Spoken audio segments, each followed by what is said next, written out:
Hello, our friends, Evolutionary Energy Arts family. Hello there, welcome back. Welcome back, guys. This is just a quick little update on a few topics that we just thought we wanted to bring up instead of waiting for tomorrow. You know, adding two and two together is pretty simple for most, and this is an easy one to come to a very, very simple conclusion. 62-year-old Boeing whistleblower John Barnett found dead in his truck after he didn't show up for a legal interview linked to a case against Boeing.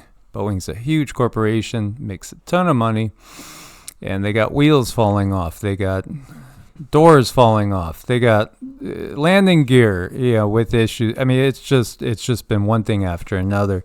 He worked for Boeing for 32 years, retired in 2017. After retiring, he spoke out about how Boeing was cutting corners on their airplanes just days before his death. Barnett gave evidence in a lawsuit against Boeing. He accused Boeing of deliberately fitting substandard parts on their aircraft. He also accused Boeing of having faulty oxygen systems, saying 1 in 4 breathing masks would not work in an emergency situation. He also said new plane builds were being rushed, and when he brought his concerns forward, they were allegedly ignored by the company. When he died, he was in Charleston for interviews linked to a case against Boeing. He was supposed to come back for more questioning on Saturday. He didn't show up. Inquiries were made to his hotel, where he was found dead in his car in the parking lot. Police are investigating his death, but say he died from a self-inflicted wound. And this is a recent interview here showing him, boy, does that just not reek of everything around the Clintons. It reeks of Phil Schneider. So many others that have whistleblown throughout the years on the system.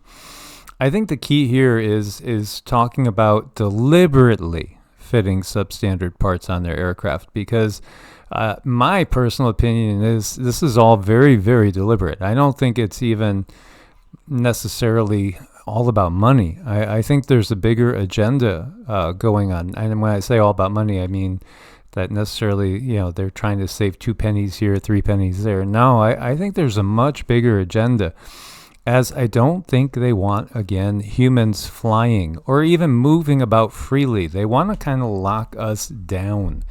Lock us down, keep us in one spot where we'll be more manageable, and have everybody tracked 24/7, 365. This is part of that bigger program. Oh, it is, and it's just a little bit of the cookie crumble we've been talking about, because I see this system as a crumbly cookie, little bits and pieces coming down, coming off, disallowing for that unit of where people are able to function. It's not going to allow that to happen very much longer because of that cookie crumble type of energy that I see in society, making it more and more difficult for people to feel safe when they fly. Not only were the pilots, kind of an issue and are still an issue that, if they just suddenly fall asleep, what are you going to do? So, and then they overwork the pilots, and then they force them to do certain things. And now we have all these parts, and we even have people going on planes and just completely losing their minds. So this is like a death by 1,000 cuts. I mean, it's on its way. It is. And it makes me think of one of the visions that Cindy had, where she saw 3 quakes go off, boom, boom, boom, in the U.S., at Cascadia, San Andreas, and New Madrid, which may be very close, really, really close. I had 2 separate visions of first Cascadia going off, and this was in the same year, and then a couple months later, I had a vision of the San Andreas going off. I never saw the New Madrid go off, but I always have assumed that if those 2 go, the New Madrid will probably go too. But what she saw was that people were moving around the U.S., trying to move around on the ground, not in the air. There was nothing in the air. And I thought that was very, very curious. As the guides have said, that this is part of the bigger plan. And when Cindy was channeling the kids from 2055, they again referred to the fact that there are extraterrestrials that travel about in that time frame, starting about 2035 in the air, but not humans. And the humans in the cell cities stay in the cell cities. They don't leave the cell cities, the smart cities, the 15-minute cities. Once you're in them, you don't really get out. And that's part of that next stage that's, we're heading into another stage. First, we have, obviously, they're going to be able to, it looks like, start this war. Hopefully it won't go the way they want it to go. And hopefully still there's a possibility that we could still get people that have their fingers on triggers to see that it's truly insanity, and it won't happen. Let's hope we can change those timelines. But this is definitely part of that. This is part of that. And so you had seen they were busing people around, and the damage around the U.S. was so severe and catastrophic that it was making it difficult to move from one place to another. Oh, very much so. I mean, people were trying to get from point A to point B with all three. I mean, you just knew. I mean, the earth shook so wildly that there was no question as far as what had happened. So they were just all three down. And then there wasn't the ability to fly home. So for people to try to get to their homes, they were utilizing buses, and the buses were moving forward. I'm probably pretty sure it's something like ham radio was used, because I don't know how well communications were working, but I do feel in that dream that ham radios were at least being used. So to say, okay, well, this road is open, this road is open. So it was just a very long, tedious effort to get people back to their homes. So that was really, really disturbing. I did not see in the dream whether there were any helicopters or anything different of that nature, but that really stuck out when these buses were loading up people, and people were actually, they were really coming together in that. So I was very encouraged to see that people were really, like, if somebody was far away from their family, they were helping them feel comfortable, feel at home until they could catch a bus on their way home. So to see humanity come together like that in my vision, I really enjoyed that part. I do expect that's going to be the case. There's going to be pockets of people that are going to pull together and just take it to another level. But we have to be aware of everything that's going on. Here you have France. We were just talking about how they were saying, hey, we're going to have to send troops to Ukraine. NATO's going to have to think about sending troops. France is going to have to. And what happens? France, massive cyber attack, multiple French state services. Attack was carried out by anonymous Sudan, supporting Russia and Islamist groups. As we've been saying, this is going to be a unified Islamic global jihad that you're going to see, that will be supported by Russia and China, and perhaps supported economically and with supplies by India as well.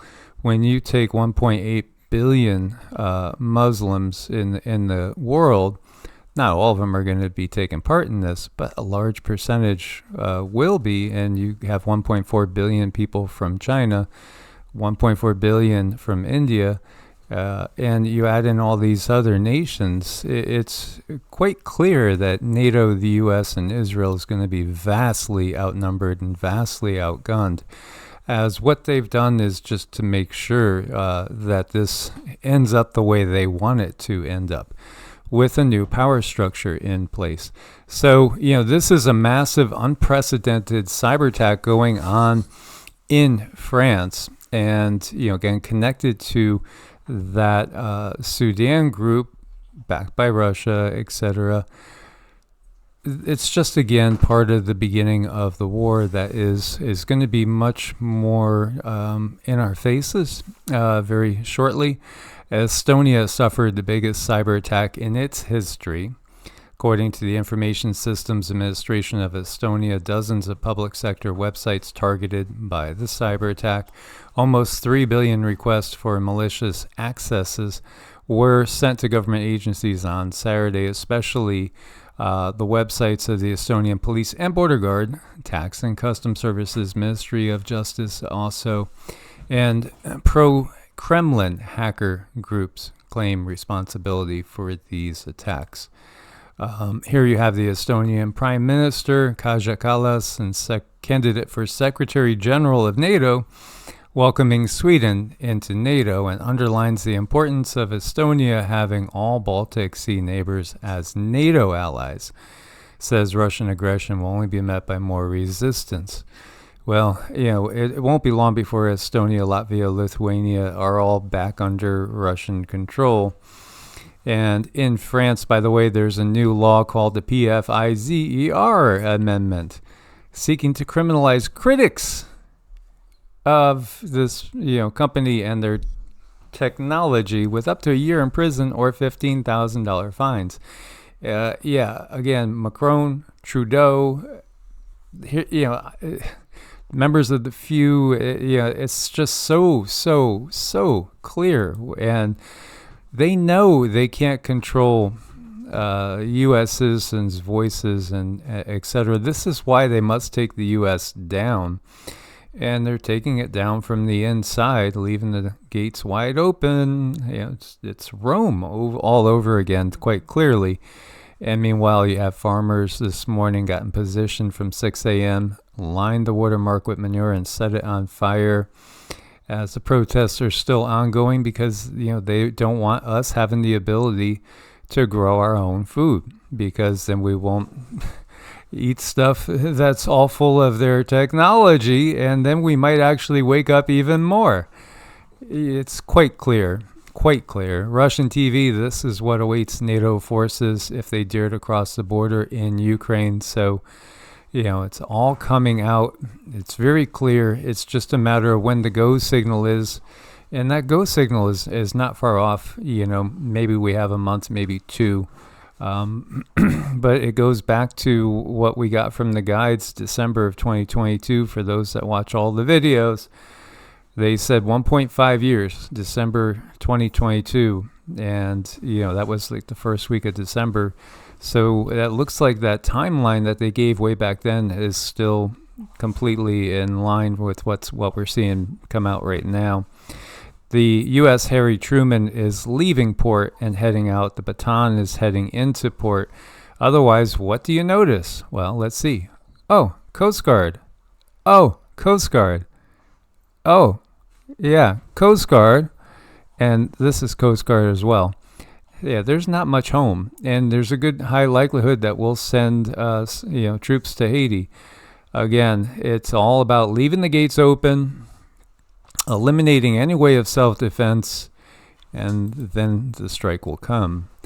And whoever is making these masks really needs to step up their game. It's just so clear. The differences, and I mean, scary. It's just scary. Who's inside there? Yeah. Who is inside there? What is inside there might be the better question. I agree. What is inside there? Yes. And this was interesting because copper was used by our ancestors. It destroys undesirable virus and bacteria. So think about that on your money, for instance, changing hands. And even if we think there are no such things as any sort of viruses at all, there are bacteria, there are things that can cause illness out there. So it makes sense to have, your coinage or your cups in copper. And other types of vessels.